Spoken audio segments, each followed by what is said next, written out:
476 AD. The date every textbook gives you for the fall of Rome. Write it on a test, get it right, move on with your life. Except the people actually living in Rome that year had no idea anything historic had happened.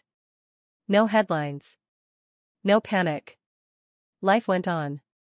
In fact, the Roman Empire itself, full title, functioning government, taxes, and all, kept going for almost another 1,000 years after that. So today we're answering the question almost nobody asks: if Rome didn't actually fall in 476, where did that date come from, and who decided that was the moment it ended? Here's what actually happened in 476. A Germanic military commander named Odoacer removed a teenage emperor named Romulus Augustulus from the throne in the city of Ravenna, which was the western capital at the time. That's it. That's the fall. No siege of the city of Rome. No burning. No final battle. A general deposed a kid emperor who most historians agree barely had any real power to begin with. He was basically a puppet ruler installed by his own father. And here's the detail that really breaks the textbook version: Odoacer didn't even declare himself a new independent king who rejected Rome. He sent the imperial regalia, the crown, the throne, the symbols of power, to Constantinople, and asked the Eastern Roman Emperor to just let him rule Italy as his representative. He wasn't ending the empire. He was asking to join its management. Meanwhile, the eastern half of the empire, what we now call the Byzantine Empire, though they called themselves Romans the entire time, kept functioning. Same laws, same institutions, same Senate traditions in some form, same imperial title.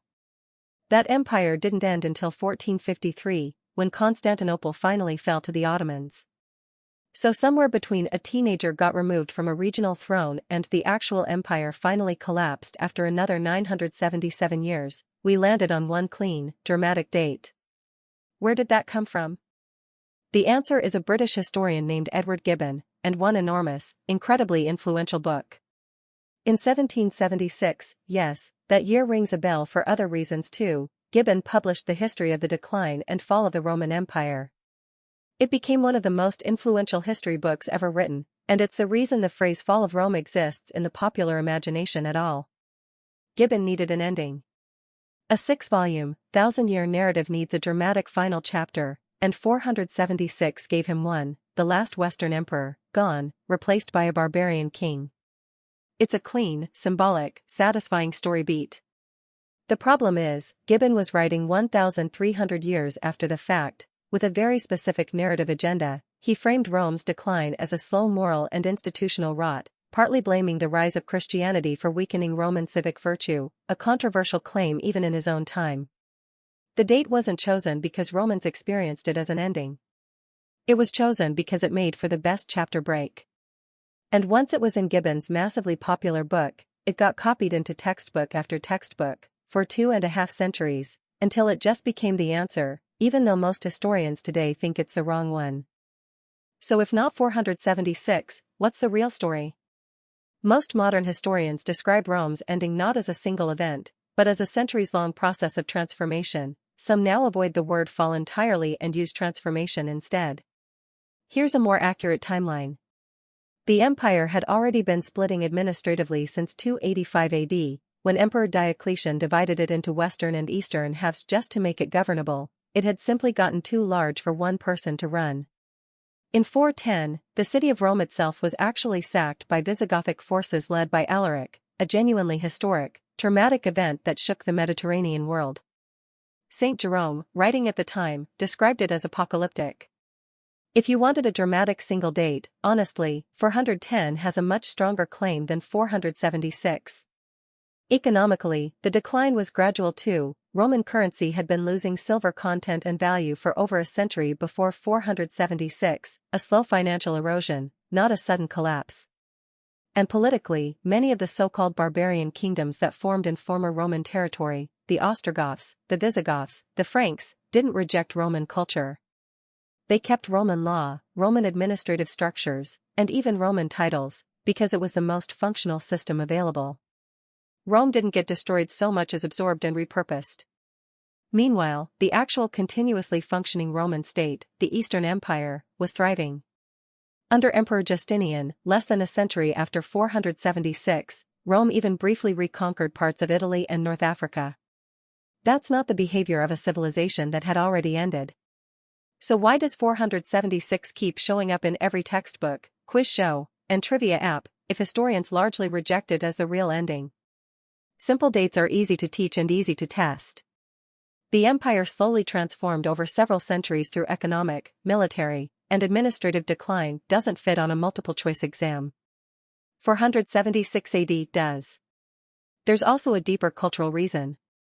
Since the Renaissance, European scholars have had a strong incentive to draw a clear line between the glorious ancient world and everything that came after, partly to frame their own era as a rebirth, literally what Renaissance means, of something that had been lost.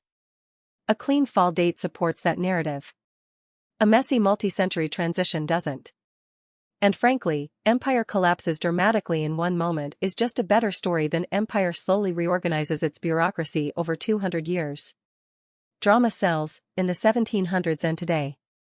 The irony is that the real story is arguably more interesting, an empire so resilient that even after losing its western half, it kept going in some form for another 1,000 years, adapting, absorbing new peoples, and evolving, right up until 1453.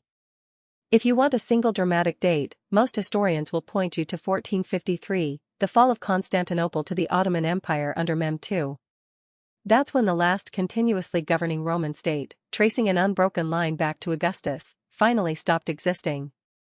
The last Roman emperor, Constantine XI, reportedly died fighting in the streets during the final siege, arguably a far more fitting end of Rome moment than a teenager quietly losing a regional throne 1,000 years earlier. So the honest answer is, there isn't one perfect date. 476 marks the end of a Western imperial title. 1453 marks the actual end of the continuous Roman state. And in between, there are 977 years of Roman history that most people never hear about. That's the real story of Rome's ending, not a single fall, but the longest, slowest transformation in Western history. Let's put it all together. In 476, a general deposed a teenage Western emperor and asked the East to formally absorb his territory. That's the fall your textbook remembers.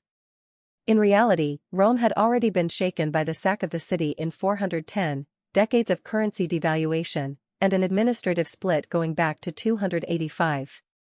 The actual Roman state kept functioning in the East for another 977 years. And the date 476 mostly survives today because one 18th century historian needed a dramatic final chapter for his best-selling book, and it stuck. Rome didn't fall in a day. It took nearly a millennium to actually finish disappearing. If this is the first time you've heard the real timeline, that's exactly the kind of wait, what I learned in school was wrong history I cover every week on this channel, so if you're into that, subscribe, because next week I'm tackling another date everyone assumes is settled fact and it isn't. Here's a question for the comments: what other historical fact do you think deserves a second look? Columbus discovering America? The Vikings and the horned helmets? Drop it below, I read every single comment, and the best one might become next week's video.